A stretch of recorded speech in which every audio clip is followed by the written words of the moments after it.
Welcome to ക്യാവ്സോൺ. ക്യാവ്സോണിൽ ഇന്ന് വന്നിരിക്കുന്ന പ്രധാന ജോലി ഒഴിവുകൾ: Kollam field collection executive, telecaller, waiter, cleaning boy, security, front office, billing, house keeping, counter staff, branch manager. Pathanamthitta billing cum cashier, sales. Thiruvananthapuram telecaller, PRO, service technician, service advisor, service supervisor.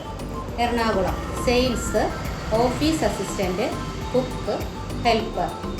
Malappuram HR assistant, sales executive, floor manager, customer care executive, billing and packing, ladies warden, sales executive training, security, accountant assistant, godown helper, cook, welcome girl. കൂടുതൽ വിവരങ്ങൾക്ക് ക്യാവ്സോൺ website visit ചെയ്യുക, അല്ലെങ്കിൽ 96 45 1000 69 എന്ന WhatsApp നമ്പറിലേക്ക് resume അയയ്ക്കുക. Daily കൂടുതൽ ജോലി ഒഴിവുകൾ അറിയുന്നതിന് വേണ്ടി യൂട്യൂബ് ചാനൽ സബ്സ്ക്രൈബ് ചെയ്യുക.